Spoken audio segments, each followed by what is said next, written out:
Next Curve. Hello, everyone. Welcome to NextCurve's Rethink webcast. And yes, this year we're going big with webcasts with new programs and a number of series on key topics in the world of technology and innovation that matter. And today I'm joined by the illustrious and quite opinionated, you are opinionated, maverick of telecom tech, Neil McRae of...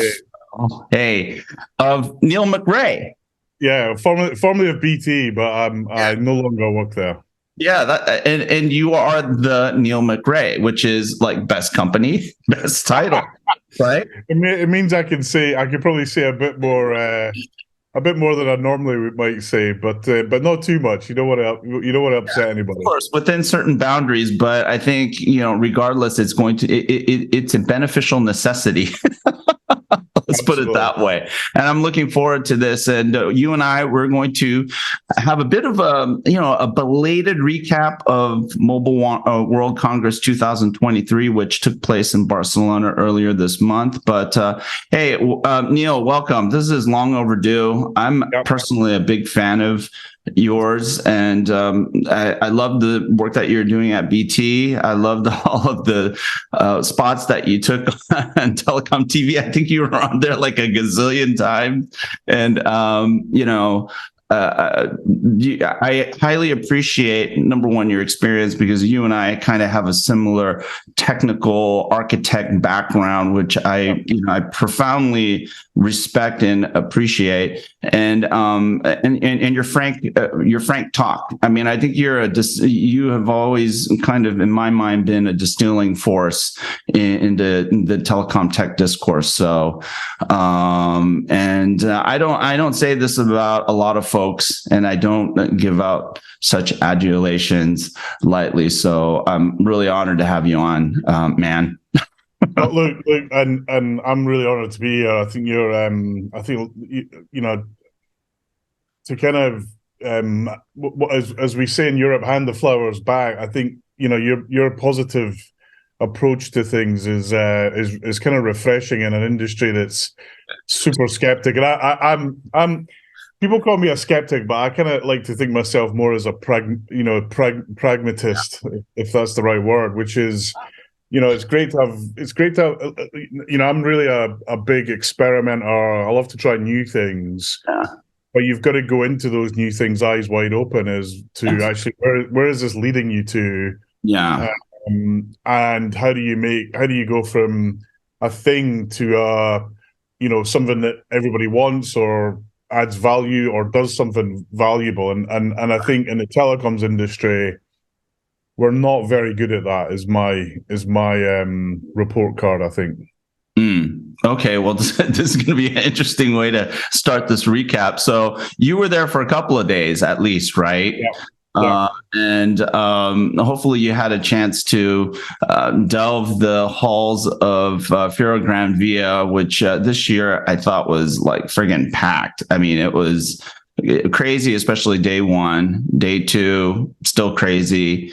Actually, I was there. I had 5 days of events, and it was pretty packed, my schedule at least. And even day 4, which was Thursday, had some solid attendance, even though I think by that day, a lot of folks like to wind down, take off, tour around Barcelona. But anyways, hey, why don't we start off with this? What were some of what was one of your big impressions coming out of the event? Yeah, I mean, I kind of look at it kind of for me, it's kind of a story of two halves. And actually maybe even 3 halves, which sounds a bit strange, but let me try and explain it. I think there was a story around, how are we monetizing telecoms? That was, where are we with that, especially 5G? That was, it probably wasn't blatantly obvious, but it was hinted at through every single person and thing that I went to. Yeah. I think, and with good reason, actually. And maybe we'll come back to that. And Yeah. then I think that the second half, if you like, was more of a kind of an evolution of stuff that we'd seen before, actually. And don't get me wrong, the first stand I always go to an MWC when it opens up is the SKT stand, because Yeah. it's usually the craziest one, right? Yeah. They've usually got, something insane there. And again, they did this year, right? Yeah. They had this virtual reality fairground attraction, Yeah. and it was great. But actually, last year it wasn't that different. And a Yeah. lot of the things they had on their booth was more of the same, a little bit fine tuned, a little bit tweaked, but Yeah. ultimately the same. So, and the third half, which is you're kind of like, how can there be three halves? But I think it's important.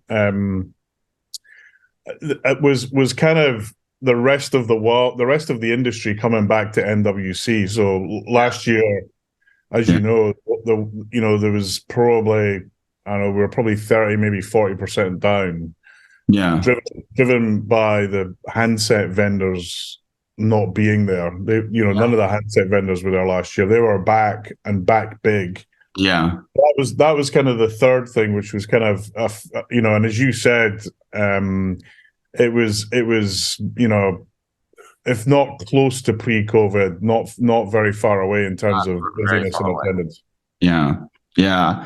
And I agree. I did have a chance to speak with John Hoffman, the CEO of GSMA, and he told me at that time in our meeting that there were like 88,000 people, attendees there, registered and I think present, and then there were over 3,000, basically more vendors than before, which is quite.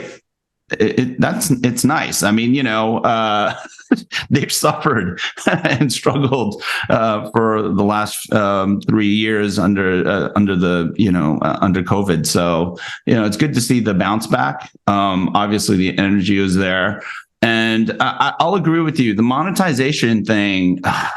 I don't know. My impression is that it continues to be sort of this narrative that gets kicked down. It's a can that gets kicked down the road. No one can figure out how to have a reasonable conversation about it because there's this, in my opinion, there's this disconnect between the monetization talking points, which tend to be quite aspirational, and not a really solid connection to the topics of monetization. Now, I did see this one of the geo-sponsored sessions where they were starting to make that connection, but then when you listen to the session, it didn't really gel together. You know what I'm saying? And so I don't know what your impressions are, because I think that's a super important thing, because there's this concept that I call sustaining ROI, which means, as you're modernizing, you're creating new opportunities and you're building new capabilities that allow you to build and compose new services, and then be able to now expose them and monetize them, and being able to create sort of the sustaining ROI, cycle that increases as you're investing in your infrastructure modernization, right? And I was looking for that, and I didn't find it. It's just a very fragmented conversation. I don't know how you react to what I just said, but 100%. Yeah, I mean, look, 100% agreement. I think, look, telco's a pretty straightforward business. You build a lot of infrastructure, you sell it at a rate that allows you to build the next thing, give some money to your staff, and give some money to your shareholders, right? That's the simplest thing in telco. And I think what's clear right now is, from 4G to 5G, we haven't seen, the return that is needed, despite, a lot of work I mean, I was involved in some of the early standards and early work on this. A Yeah. lot of work to try and position 5G as kind of a business tool that can make your business more effective. Right. I think what I didn't see was any real killer app, if you like, Yeah. in terms of how that was going, and actually, if anything, based on previous years, it kind of felt like we'd stepped backwards at MWC. I don't know. That's just an impression. It might not be the right one, but Yeah. I came away on that monetization thing. I came away feeling actually a bit worried, a bit concerned, Yeah. and that was also driven. And I don't know if you went to any of the keynotes, but the first keynote I thought was particularly poor. Yeah. And the Max actually for GSMA, he was actually pretty good. Yeah. But I was disappointed by the CEO of Orange, the CEO of Telefonica, who were very much in this old school. We need regulation to help us, and that to me felt like, have we run out of ideas? Are we innovating enough? Mm. If normally telcos resist the regulator.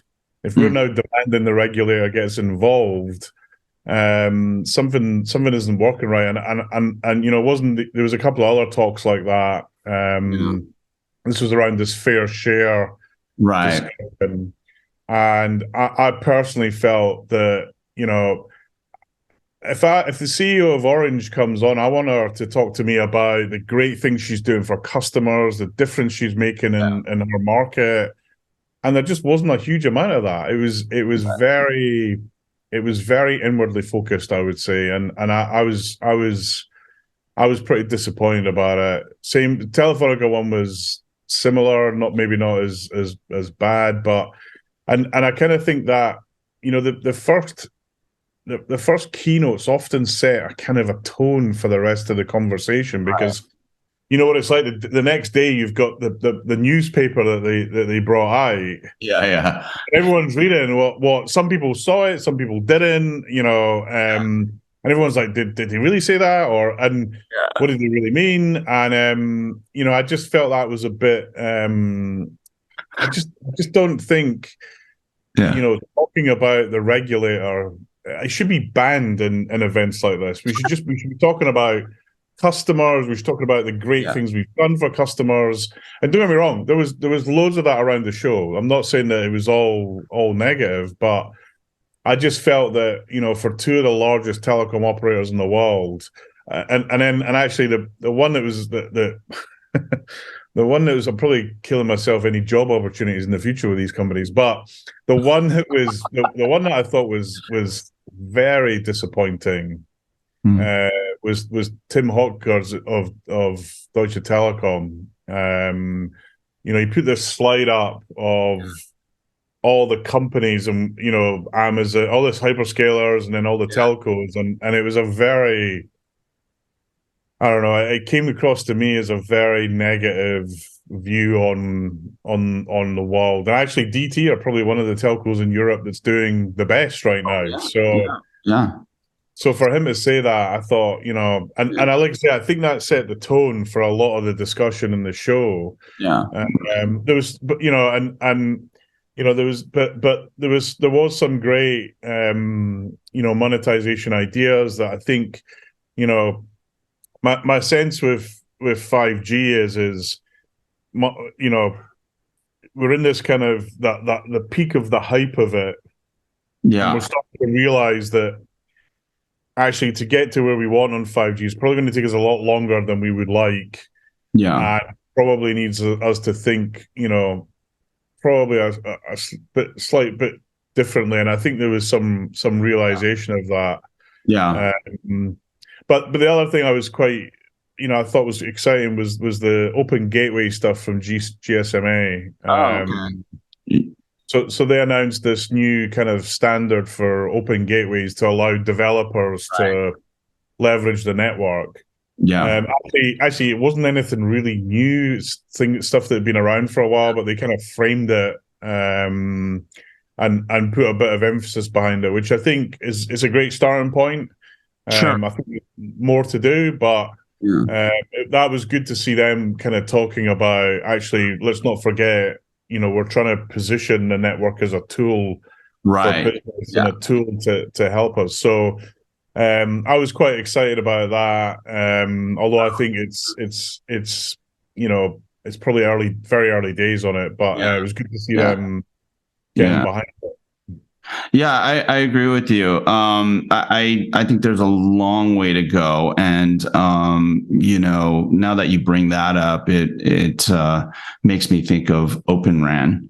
Some of the struggles that Open RAN has had, and I'm these days I'm getting a lot of flack for, I don't know why, because I thought I was doing the industry a favor of highlighting some of the challenges that Open RAN has had, but I think the industry just has to be cautious, right, and set the right level of expectations. Focus on the first steps, because we tend to be really bad at doing that. Honestly, I think going back to that, your comments on the opening keynote, I thought it was super disconnected from what I heard from engineers and product managers and brands that were out there. And in your statement about where we are in the hype cycle, I think we're kind of like in the trough. We're starting to enter the trough, because people are going, man, this is, you go and, I mean, I talk to a lot of companies through the course of the year. I know you do as well, but as an analyst, I go to the briefings on the vendor side, the operator side, and then the end markets, right? Because our research agenda is very broad. And, there's this, 5G needs kind of like a rebranding and repositioning. And I think this is a reinforcement of what you've said, but I wouldn't say we're at the peak of expectations. We are already on our way down. And I think that's a good thing. It's going to be a dangerous thing for brands that continue to pump out, what I consider hyperbolic nonsense. I know I should be laughing when I say that, because it does sound funny. There is this one of a new term that I stumbled upon related to generative AI called exponential stupidity, which I think you might find interesting. We won't go into that. I love the sound of that. It's just hilarious. It's a punchline for a great joke. Well, and look, I 100% agreement. I think it's good that we're in the trough. Yeah. On the one hand, but on the other hand, we've got a lot of people banging the drum about 6G, and I'm like, really? And look, you can't stop progress. That's not what I'm trying to advocate here. But if the industry just does what it did again, that the damage that could cause our industry, it makes me very, very nervous. We are particularly here in Europe, none of the mobile businesses are really doing, are barely making return on cost of capex. Yeah. Some of them aren't, frankly, and you can see it. And as we enter this kind of lull where I think you're right, where we have to step back, take a deep breath, and kind of engage with probably more partners, more thought through solutions, more automation. I think that's what we need. And I think, look, for sure, we need to work on the next generation of technology. Right. But we need to do that with a much more context of, actually what are the needs out there? Yeah. How are we servicing those needs? Because if we get the needs right, the money will come. The technology will come. If we understand people's needs really well, in my mind, everything else follows that, and that starts and ends with the customer. And I, I'm kind of, when I hear there was a 6G meeting and we've agreed this. I'm like, crikey, we're not even out of the 5G standards yet. And also, and this was another kind of undertone to the event. It's probably more nuanced than it ever has been, but a lot of geopolitical issues that were quietly not mentioned, let's say. But there is this, and it could be this could be where I use your punchline of exponential stupidity. But we are in this world where there's a real danger. You look at China, 5G, they've rolled it out everywhere. And Huawei and ZTE are looking at each other thinking, well, what are we going to sell for the next 3 years? Yeah. They need to get stuff. They need to create stuff to generate demand, right? And they're going to do it. We've seen them do it. They're very good at doing that. Yeah. Meanwhile, we've got the rest of the world arguing about Open RAN and what's open and what's not. It's completely non-customer focused, and in my view, it's a slightly, you kind of, we've kind of got a perfect storm of the Chinese galloping ahead and delivering some amazing things, not just in China but in Asia as a whole. Europe kind of, whoa, what are we doing? And actually, I think the US market's in reasonable shape as well. I think we're in real danger of potentially seeing, different directions and different drivers of demand, where actually we just need to, again, in my mind, I'll say it again, let's really focus on our customers' needs. And if we deliver those needs, they'll pay us. And the whole cycle of build, sell, invest, build, sell, it will write itself out. I kind of feel that with 5G, I don't think we focused on those needs enough. We had our own mental model of those needs. Yeah. We didn't actually engage with industry enough until after the fact, really. And I think we need to change that. Yeah, and I'll agree with you, because I've been doing stuff on the automotive end of things with 5G AA, looking at what they're doing with the standards and and the applications that they're looking at. And one of the big issues and gaps I see is that there's really this lack of holistic thinking, right? It tends to be industry focused, but that's the problem. You need to look broader than that. You need to, like, for instance, like, how do we, the connected car, how do we connect the car and somehow get terabytes of information that's being generated on the car and then throw it up in the cloud, which doesn't make any sense. And that focus, it blinds certain groups, or at least the broader industry, to the fact that you have to look at it in terms of intelligent transportation, right? And so that the blueprint for doing that, and the role that 5G, the evolving role that 5G could play in enabling that, there really isn't a structure for that conversation. And that was like one of my key observations going in. And so, you know what, I'll have to admit, all this stuff is super difficult. And so while we might say, hey, look, exponential stupidity or whatever, there's very few people who have gone and ventured and looked at all these different topics to figure out how all the puzzle pieces come together. So it is really tough, Neil, but I totally agree with you. One of the, looking at 6G, let the researchers worry about that. Yeah. And some of the regulatory, the international standards bodies to figure out, okay, what are some of these objectives that we can put out there? I mean, will it be X times 10 of what we're set for 5G? Maybe not. Maybe it needs to be more problem oriented. It needs to focus on the operators, not only traditional, but maybe new breeds of operators coming to the table, maybe, like the whole private network guy operators, maybe, who knows, right? Neutral host, XYZ.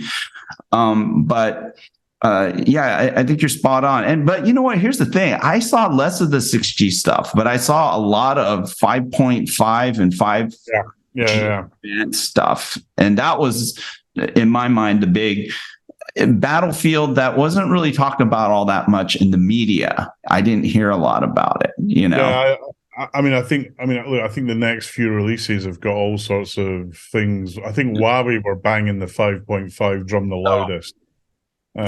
Crazy. You know, And they were, expanded it. yeah, It's not just the RAN. It's like all the way down to like friggin', transport, optical, backbone, everything, 5.5. But remember, while we sell all those things, they're trying to sell you the whole. Don't worry about anything. We'll bring it all. We'll do it all, and it'll all be great. And it probably will be. Knowing Huawei, they're say many things about them, but they deliver. And I think this is maybe where I think, at least I certainly feel this. And I don't want to get into the politics of it really, because we could spend forever disagreeing or agreeing about that. But the other thing that I really didn't see much of was, and this is why I said I got the SKT stand, because, I find there are certain companies that take risks.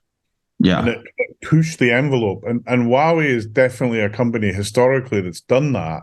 Yeah. But they're not able to do that in the way that they once were. They're kind of in a knuckle down mode. But I definitely felt that they were much more kind of probably step back a little bit in terms of pushing the sort of things that they would do historically with drones and all sorts of stuff. And I think you're right about have we got the structure right to serve? I talk about this. You probably haven't talked about this, but I talk about how do we innovate beyond the smartphone? Yeah. Yeah. Right? We have done a great job of making this device the thing that we can't be without. Right? We've nailed that. Right. Unfortunately, the guys at Apple and Android make all the money there, not us and telco. But that we're there. That's not we can do nothing we can do about that. So how do we, if we want to claim some money back, if we want to claim some spend back, how do we go beyond this? How do we? And I'm not saying different devices. I'm saying how do we use the network in ways that are as valuable or as demand driven as the smartphone? And that, and that's things like, how could we leverage, how do we leverage a network maybe in a private network that makes our healthcare twice as effective? Yeah. And it goes back to your earlier point about the structure that the industry needs to make that happen is so different from where we are today. And it needs the tier one guys to accept that there's partners and other companies that will bring value there, both in infrastructure, but also in solutioning.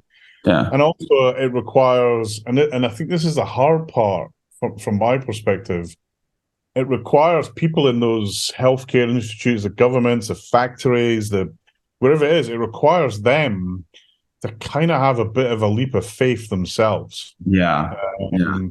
And that, as you say, lining all those things up, it is super difficult. I've worked with a few companies to try and create some of these capabilities, and it is really hard. And actually, as I was kind of leaving BT, probably about a year ago, actually, we started thinking, how do we create more generic 5G services that show the power that it can bring to your business?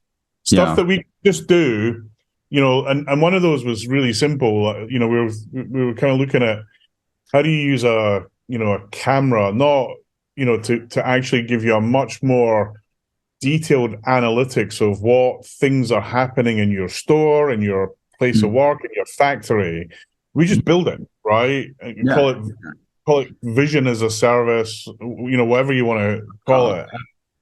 We don't need to engage with, huge. We don't have to have a huge integration with our business, but we can say, hey, look, we fit. We did this. We put 2 or 3 cameras, 5G enabled cameras. We plugged into the cloud. We noticed that your staff work like this, but on a Friday they do something different. Do you know why that is? It's just trying to figure out how do we, and then as they learn, actually that's given us some insight we didn't know. Then they start to want to experiment, try things, and I actually in previous MWC years, I saw a lot of that. Yeah. You know, I saw, like the other thing that I noticed. I'm a car freak, so whenever there's a car at MWC, I kind of fly over towards it. Yeah, There I was know where hardly you're going any with this one. cars. There was hardly any cars there. Yeah, yeah. Oh, and you know, I was thinking, wow, because last year I think BMW had a stand at the show. I don't think they had one this year. Yeah. Yeah. You know, I don't get me wrong. I think there was one or two cars, but there wasn't. You know, there wasn't the. You know, there wasn't the volume that was there previous years with. Right. You know, as you know, lots of transportation things. So Yeah. I do think, you know, if I'm GSMA and I'm thinking about next year's show, you know, if I was them, you know, I'd be really thinking about how do we have a solutions. And so this is the other thing, right? The show's built around vendors, right? Whether we like it or not, it just is. And of course, there's a few telecom stands, and I don't know how, you know, the cost of these stands versus the return on them. You know, I looked at it a few times, and I just thought, how do you justify this? But anyway, Yeah. suppose GSMA were to do something radical, right? And they probably won't, but that's okay. Well, we can shoot the shit on it, right?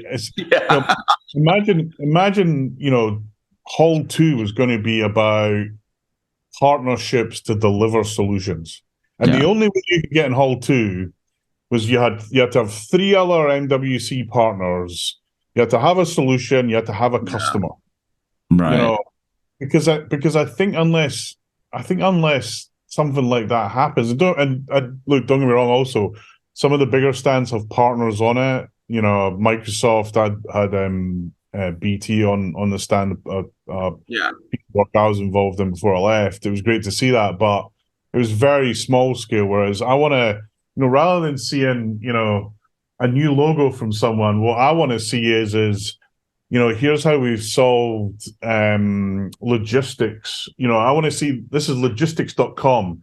And together, these 5 great partners have come together and we've built something that is going to genuinely transform the logistics engine.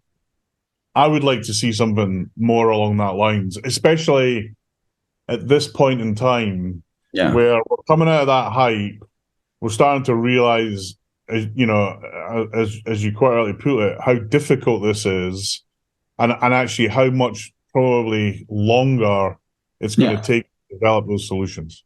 Yeah, and maybe bring up people on stage or having Matts and others who are going to take that opening keynote and not float ideas like Earth computing. I mean, I'm still struggling to figure out what the hell that is.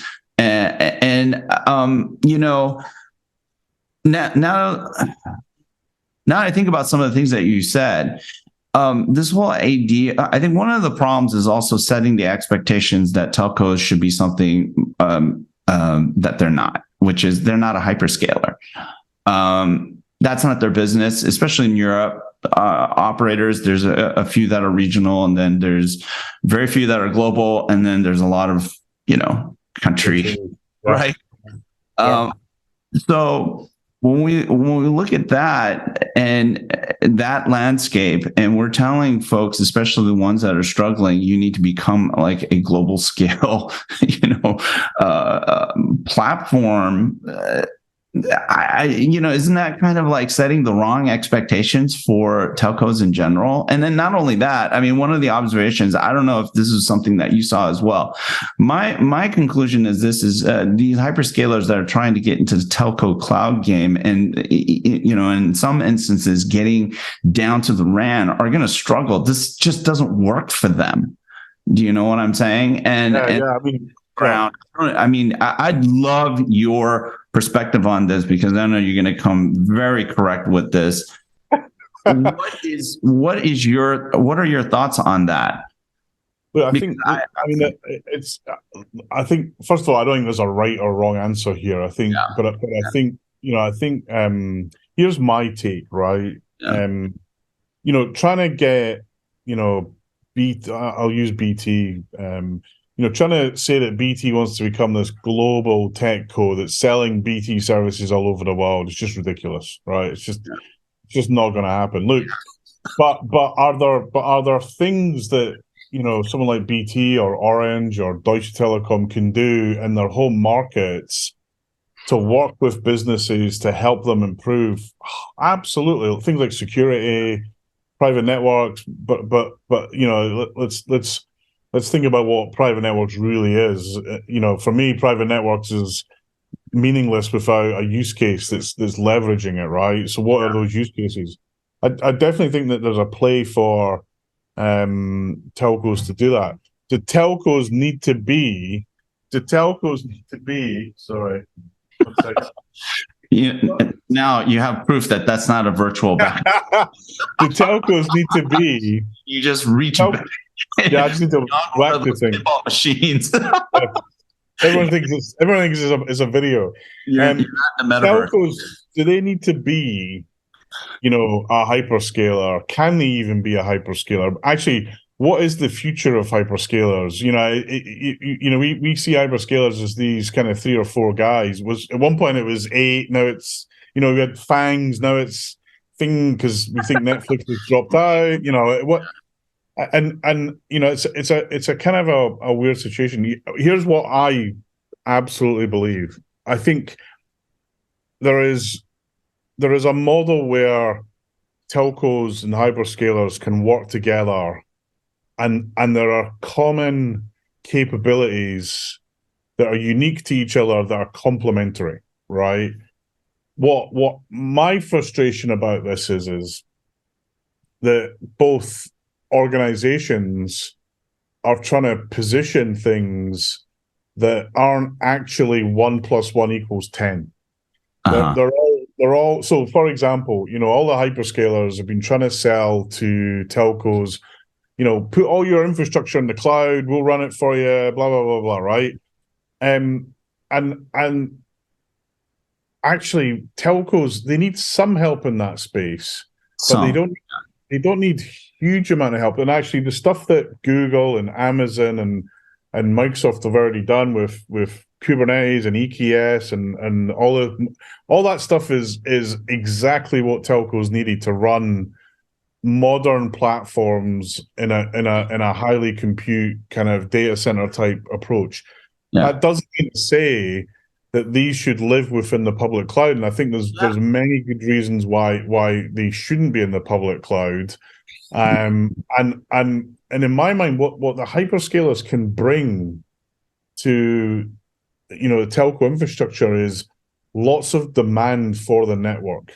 Mm-hmm. And I would rather be working with Amazon. If I was still at BT and I was kind of banging this drum a little bit, I would be saying, look, Amazon, don't try and sell me mobile core on your cloud. Right now, I'm never going to buy that, right? What I do want to do though is how can we bring together a solution that leverages your brilliant automation and cloud-like capabilities that I can go in position with businesses as a scalable solution to their business problems. Right. And telcos have got that front end facing into customers, and the cloud guys have got that engine room ability to create stuff out of code. They just build it themselves. Yeah. And I feel like there's a partnership, a really strong partnership there waiting to be created. But at the moment, it's on the hyperscaler side, they're all like, BT, they're going to buy 50 million VMs, and it's all very low level. None of it's customer focused. Actually, how do we work? So Amazon customers or BT customers or Deutsche Telekom customers, how do we put all of that together to kind of win-win and do more for the customer, so we look more joined up, so it's easier to work with telcos? Because one of the things that, if you ever get the chance to go to, and anyone watching this, I'd really recommend you do this. When you go out into the street and you talk to customers about telco, and I'm thinking more kind of consumer. Small business, right? Yeah. They have no idea about our services or how they work, or more importantly, what they need. That's And interesting. Yeah. it is scary as hell. So I used to run here. So where I live in a village called Hookheath in the UK, and we got a kind of a church, not a church. What do we got? A parish. Okay. It's like a local community, right? Okay. And I would go there once a month and kind of just stick up a BT sign and say, "Hey, if you got any issues with BT or EE, come and talk to me, and I'll try and solve them." And every time there was a load of them, right? Yeah. And what was clear to me from doing that and talking to these customers is we don't do a great job of explaining what it is we offer, how we offer it, and the difference it can make to what you're trying to do. Yeah. So, at the moment, advertising here in the UK is all, moved from FTTC to FTTP, and it's like, why, right? Yeah. We know why, right? Yeah. But customers are like, well, this works for me. I'm paying this amount. Why do I pay more? And we've done a terrible job of explaining it. And much the same with 4G to 5G. We tried to in the UK we tried to charge a bit more of a premium for 5G, and it quickly fell away because we couldn't say why you were paying for the premium. Right. So in my mind, and I think this is where the hyperscalers are geniuses at that. They can, Google Mail Basic is free, but if you want the thing that does security filter and it's $1 or $2 or $3, they are absolutely brilliant. At building this kind of menu of capabilities and marketing it to customers and on the business side, honestly, I feel that there's just a missing join there. That if part of me almost wishes Google would buy like BT or something like that to kind of see what the art of the possible would be, because I fear that the inertia, when you're doing these partnership deals, you've seen them, right? It's like who owns the customer and what part of the revenue. Everyone's they're focused on these largely irrelevant deals. My take is look, if we sell something that the customer needs, or we give him something that he didn't know he needed, the money won't be a problem. It will come. It will absolutely come, and we will get rich from it, and we'll be able to invest in the next thing. So I can't help but feeling that that hyperscaler telco world has got 2 or 3 iterations before they get the jigsaw. And I agree. And actually, I start to see probably Google, in my engagement with them, probably starting to realize they need a different way of engaging, and it's probably because they're slightly behind in terms of scale that they're thinking of that first. Maybe, I don't know. But I definitely feel that they're thinking much differently to how they work with telcos than some of the other guys. Yeah, I think part of that might be because they have a little bit of Oracle blood that has been infused into that organization. That's looking things a little bit more from a, let's say, a traditional software. Isn't that funny? Use the term traditional packaged software perspective and blend with a bit of SI. When you do that, you look at the world differently. And when you look at AWS, they're a little bit, they're a bit different in that they depend on their partners to do a lot of that. And I think one of the discoveries that is going to happen is what I'm already writing about, is that the hyperscalers are going to discover how far they can really go in a way that's going to help them, because I think there's some new realities in the public centralized cloud that they're going to have to reckon with in the next decade that are going to make them go, maybe we don't want to own anything close to the RAN. There's going to be kind of this, isn't that interesting about our industry? It's so dynamic, and a lot of the assumptions that we had about cloud computing, it just doesn't translate well across the edge, especially a telco edge. And so these are things that will be discovered and explored, I think, in the next 2 to 3 years, and people will come back to this episode at some point. And you noticed it first. Yeah, you and I will be famous for. But I think, look, let me prognostication, huh? Conscious of time, but the one thing I'll say is, look, I was reading a bit about the history of AWS, which actually is the history of AWS is longer than I thought it was. Actually, Yeah. it started quite a while ago. Yeah. But the history of BT, if I compare the two, right, and this is the same for all telcos. I'm using BT as an example. BT's a 176-year-old company. Wow. Yeah. And Amazon's, I think, 18 years, maybe a little bit more, a little bit less. It's around about 20 years. Yeah. We talk about the hyperscaler world like it's, this fully evolved world. And I just don't believe that it is. I think it's still, we're still at the egg is cracked stage. And I think not just in telco, but in other markets that they serve, I think we're going to see, a lot of pivots and changes as you rightly say, the hyperscalers find the groove that works for them. Yeah. But then what they've also got to factor in is how do they bring out these unicorns every other year that changes the dynamics on the connectivity industry as a whole. You think about Instagram, or you think about WhatsApp. I mean, it infuriates me that WhatsApp wasn't created by a telco. It just doesn't compute. And I think that's the thing that probably telco needs to do better, which is, if you look to 2035, right, what does the world look like then? And what do I need to be doing now to grab to some of whatever the world looks like then? And notoriously in telco, we are really poor at that. What will customer needs be, 5 years from now, 10 years from now? Yeah. Because we're not going to change in a year, right? That's just forget it. Whatever next year is pretty much this year, with some prices gone up and some prices gone down. That's it, right? So I kind of feel, how do these, and there's other great solution and engineering firms out there.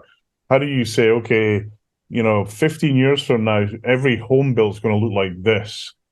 Yeah. And how do you bring the guys who make windows, the guys who do solar panels, the telco, the hyperscaler, even the guy that fingerprints your door on the way in to make sure it's you? How do you mold that together and bring the network and take the network, as I said, take it beyond the smartphone? Yeah.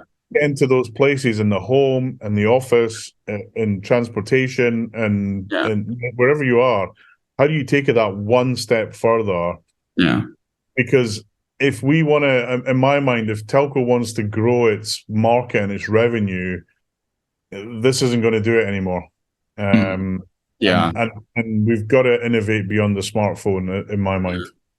Yeah, and something else that dawned upon me as we're having our conversation is especially in Europe, because like you had mentioned in the opening keynote, there was a lot of mention of regulation. A lot of it's tied to this whole DMA mentality that's happening in the EU Commission right now.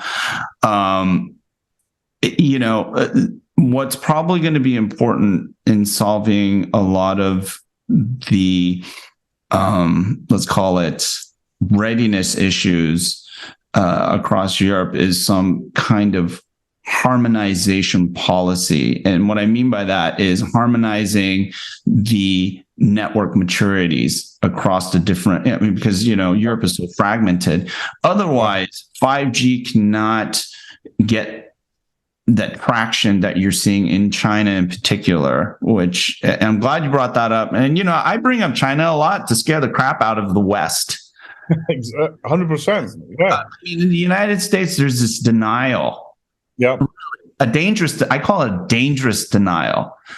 It's like, no, they'll say, well, you can't trust the numbers coming out of China. It's like, no. You can trust some of them. There's a lot of numbers in the West that you can't trust anymore.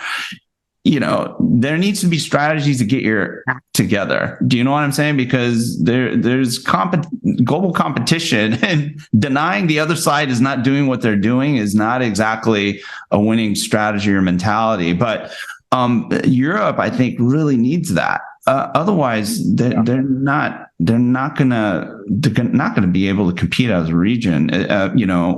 From a 5G maturity perspective. Right. Yeah, I think certain parts of Europe are starting to realize that, and are starting to realize that actually, the notion of having 25 telcos in 25 countries probably doesn't make sense for the medium term. So who are the winners and losers? I think Deutsche Telekom are probably one of the big winners out of that, because they've got a global-ish footprint. They're a big organization. They're super profitable right now, particularly with T-Mobile in the US. I'd say they're probably the winner out of that. Vodafone, the kind of situation they're in right now, they've got no CEO. They've just lost their head of enterprise. It doesn't look like a great ship to be steering right now. And I kind of hope that they turn that around, because there's a lot of great people in that organization. But you kind of look, a world where there's 3 or 4 European telcos, or maybe even 2 or 3, like the US has, like China has. I remember I was in Shenzhen, and we were at Huawei took us to one of the nodes for Shenzhen Telecom, which is the regional operator for China Telecom, and their node in Shenzhen. I nearly kind of couldn't believe this. Actually, there was some relief, but one kind of metro site that they had in Shenzhen was carrying more traffic than all of the UK. Yeah. So Shenzhen might very well be more populated than all of the UK. It's a huge place, but you think about it, and that I was in this place thinking, holy moly, this is it goes back to your point. There are folks that don't believe that's there. It absolutely is, and this was a good few years ago. This was 4G time; it wasn't 5G. It's probably even worse. But I took away 2 things from that. One, I'm not going to have a scaling problem for a while, because in China they've got much more scale than I need. But 2, holy shit, we're behind,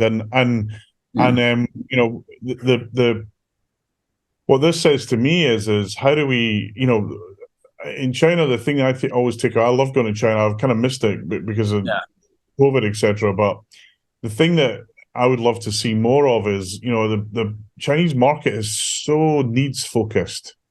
I think we could take something out of their book about focus on those needs. There's good and bad of any place in the world, but in my mind, in technology, they are really focused on needs.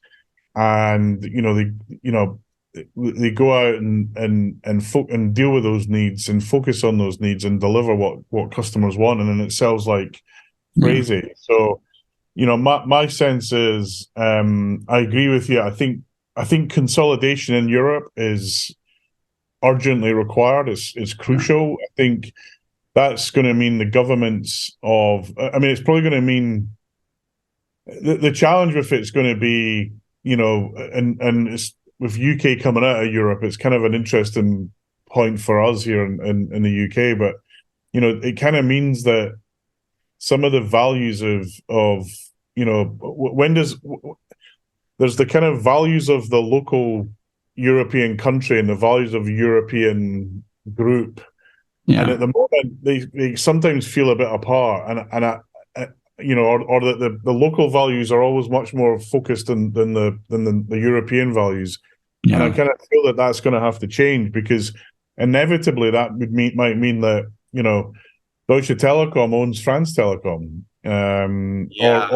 or one of the other big French operators, and right now, if you're to position that in France, they would be out in the street protesting against it. So the downside of that is that, and that's kind of to some extent what's happened here in the UK. You end up with a lot of foreign ownership of key infrastructure. So in the UK, a lot of infrastructure is owned outside of the UK, Holland and France, Germany, and because I think in UK we truly are an open market up to a point. Yeah. And I think that understanding how do we put together Europe from a network point of view that gives Europe the proper scale that it should have but doesn't enjoy. Yeah. And how do we make it so that whether you're in Barcelona or you're in Stockholm, that things just are this. It's no different. That I think is increasingly going to be important. I don't think it's. I think the scale issue is definitely important for sure. We've got to do something about that.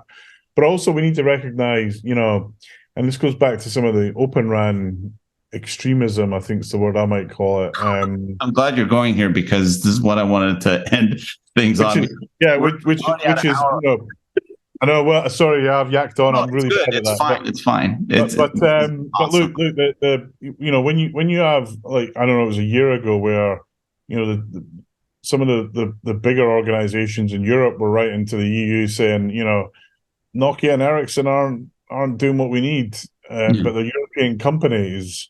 To me, I was just thinking, you guys, that's just crazy. We've got, in 5G in Europe, we've got two of the leading, out of what, 4 or 5 companies, 2 of them are based here in Europe, yet we are so far behind both the US and China.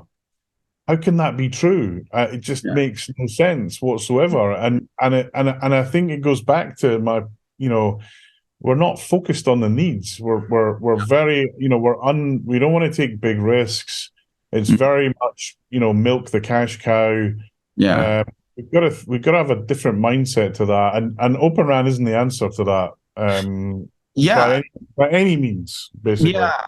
And, speaking of needs, I mean, this is what I've been telling the Open RAN folks for a long time. It's like you have to realize, and I'd like your take on this before we close out here. It's not about the vendors. It's not about like vendor diversity and, interoperability. It's whatever the operator finds valuable. And if they push this stuff, and guys like you in your previous role say, look, interoperability and doing it this way with open interfaces and having, a whole, friggin' universe of vendors coming in and, are wanting to manage all of that complexity is a thing, then okay, knock yourselves out. But what we've seen over the last 2 years is these guys grapple with the gravity and weight of having to bring all these things together, and at tremendous cost and lost opportunity cost of actually building a stack that can be competitive. That's my and that direction was set because the community was not focusing on the customer, which is the operator. They were focusing on themselves, which is vendor diversity. Like, I don't know. Your thoughts? What you're going to say. I say this. I'm kind of known for saying this line, but I genuinely believe it. It's like, no one comes into an Orange shop or a T-Mobile shop and says, "Hey, I want a SIM because you're using Open RAN." No, it just doesn't happen, right? And the kind of focus on some elements of the and I kind of hate to use the word religion, but it does feel like that, where it's Open RAN at any cost. And actually, here's what's becoming true. One, this is hard. And we're going to write all in software, right? So how is that helping me? I'm now, whoever my CPU manufacturers. My whole destiny is dependent upon his ability to deliver. Two, the whole interop thing is just again, one of the last projects I was working on was small cell and neutral host, and just and what I saw there was some of the bigger Open RAN guys realizing that they need a platform to sell to the telcos. Not, but you'll hear a lot of the big telcos say, we're testing this with this and this with this. Let me tell you, when they walk into the ops center and the ops guys say, are you joking? We can't roll this out. We can't manage it. We can't operate it. There will be a real reality check at that point in time for sure. As this moves from R&D to deployment, and they're going to be looking for someone that, hey, the network's not working, you need to fix it. Not, well, I need to go and test between 6 vendors to see who's got the bug. It's just not. Telcos are not set up to do that. They can do it between maybe 1 or 2 things, but beyond that, they don't have the skills, they don't have the capability. The other kind of piece to kind of add to that is when you look at the underlying technology and where it's coming from, it's not any different to where it was coming from before. Sure, Intel have got much more involved in the WAN side of things, which I think is helpful. But the same 5 players that were making chipsets in this place are still the same 5 chipset makers, right? And I think from my perspective, don't get me wrong, I think the notion of having more suppliers is a good thing for sure. Yeah. Assuming they are solid, scaled, and capable of supporting the network, because and this is a lot of people were talking about Vodafone's Raspberry Pi base station I'm like, look, it's great that you've got this little thing that's a prototype and it's brilliant, right? Here's my question, right? It's 2 a.m. Your daughter has woken up and she can't breathe, and you've got to make a call to 999 to get an ambulance. Is that platform going to stand up to your expectation and your needs? Right. People forget some of the things we do in telco. Yeah. Lives depend upon them. Yeah. And in this space, we do not have that mentality.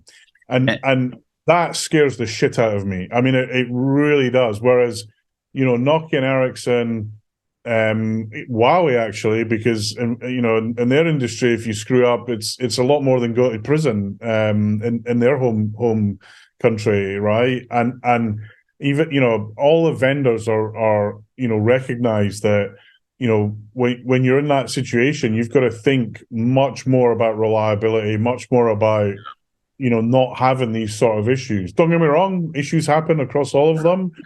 But they kind of tackle them, they focus them, they make things work, and then that kind of leads me to the kind of final point about this is what Open RAN needs is to be open, and right now it's not. I'm going to take lots of flack for this, right? Wow. What Open RAN is it's like a USB cable, right?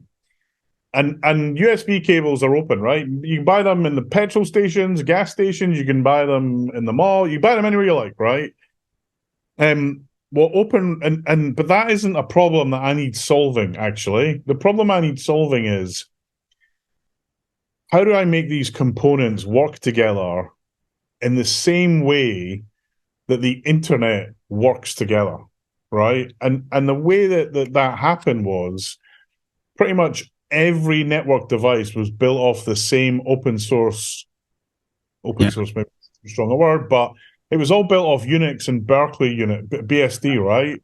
Yeah. And it just worked together. So, Cisco's base was BSD, Juniper's was blah, blah, blah, blah. Everyone used BSD Unix as a base. It interrupted fine. There's the odd issue, but for the most part, it worked pretty well. We need an if Open RAN is to truly survive, in my view, it needs a baseline, fully end-to-end, source code, everything open for it to be anywhere near the success that some folks think it's going to be. Otherwise, for me, I think it's a sideshow that's there forever. Don't get me wrong, there'll be some people that do good out of it, and there'll be some business out of it, but I don't think it'll reach its full potential. And certainly, in terms of creating this notion of vendor diversity. So I was at a recent UK Open RAN event that the government organised, and there was lots of small radio and electronics vendors at this event. They are all struggling right now. Oh, yeah. They can't get involved with testing. They can't get involved with working with telcos. And many of them, I spoke to one of them that was thinking, I'm getting close to pulling the plug on this and going a different path, because Open RAN's turned into 3 or 4 big vendors. Right. And, this idea of innovation and bringing new things in, it's just gotten too difficult. And we see it, even some of the bigger vendors, look where Parallel Wireless are right now. We see, some of the other bigger guys they've got bills to pay soon, that if they don't get momentum, it's going to be challenging. And I really believe, and actually there was some work, Alex Choi from DT was talking about this on the DT stand at MWC. There is some work to kind of bring out an open source version of it, but I think it needs all the vendors to kind of jump in that pool and get that baseline sorted out. Even then, it's not guaranteed. Yeah. But also, there's a thread on LinkedIn today about, is Nokia's Open RAN open enough? I mean, it's just a nonsense in my view. It's like, who cares? No one cares, right? And I just kind of despair that, and I'll kind of, maybe this is my last word, which is, imagine all the effort that's going on in Open RAN right now was going on in private network solutions for customers. Where might we be right now? I just feel that we've got that scale tipped wrongly right now. Yeah, it's what I've been calling the Open RAN Squid Games. Anyway, yeah. It's brutal. And you know what? I'm telling you, Neil, we're doing the Open RAN community a favor. We're not dissing on them. I don't think we're. Look, there is some brilliant, 100%. There's some brilliant stuff coming out of the work that's there, but it almost feels like I'm trying to think of this, the movement might get in the way of itself if it's not careful, right? And who cares what Nokia's doing? Who cares what Ericsson's doing? Who cares do what you're doing, do it well, service a need, and you'll deliver. 1000%. I agree with you. And that's why I appreciate you, the voice that you have in the telco community. And with that, I think we have to close this out. It's been brilliant, as they say in your side of the pond. So thanks, Neil, really, for joining me on this Rethink webcast. And why don't you take a moment to tell our audience what you're up to now and what you're going to be up to next? Maybe it has something to do with harmonization or. Yeah, I mean, look, so look, I'm the world is still moving in that space, but I am trying to I've got a little bit more involved in some of the work the UK government is doing on telco diversity and trying to steer them to be successful. And today they announced I've been appointed the chair of the core network group, which is going to bring, this is UKTN, it's a government sponsored organization to kind of bring. I mean, there was one point in time where a lot of telco technology came from the UK. That's not the case anymore. The government wants to try and turn that around, which I think is a great thing. So I'm kind of the chair of the core working group. There's a half a dozen working groups that have been set up, and this is like not the main thing I'm going to be doing, but it's just something that was announced today, actually. So I'm going to be collaborating with business, customers, end users, academia and and technology organizations to try and pull together something that really puts the UK kind of back at the forefront of this space. Hope but also deals with the government's concern about diversity and capability, and security. So I kind of feel that every now and again you have to kind of give back to the industry, and that's a bit of give back from me. Where I end up next, look, I'm kind of talking to many organizations right now. There's some really exciting opportunities, one or two that are really really pulling me, actually. Lots of folk, it's kind of, I've never been in this situation. I feel very honored, actually, very lucky, where lots of people, hey, you're leaving BT now, we should have a chat. And I've talked to a lot of people, and it's great to be almost in demand to some extent. But what's really cool about it is, I've got to talk to people in a kind of different level than before, and two, the kind of gravity of things pulling me in different directions is just amazing. And it kind of goes back to the point you made earlier on, which is our industry is so dynamic, and no 2 days are the same. It's why I love working in this industry. Every day is a different day. And look, probably in the next 3 or 4 weeks, more stuff will clear. I'm actually still officially I'm still a BT employee till the end of the month, but I'm kind of on gardening leave. I don't speak for BT, just to be really clear, but I'm on kind of what they call here in the UK gardening leave, and I've kind of, the last few months I've been kind of rethinking about things, and I've written a couple of patents I'm going to publish, and trying to, wherever I go, it's going to be probably more back to kind of core engineering, if possible. Awesome. And doing more coding than PowerPoint, I think is where I'd love to be. Of course, I also want to be close to customers. So, I think there's some great opportunities that I'm talking to folks about, and I'm excited about them.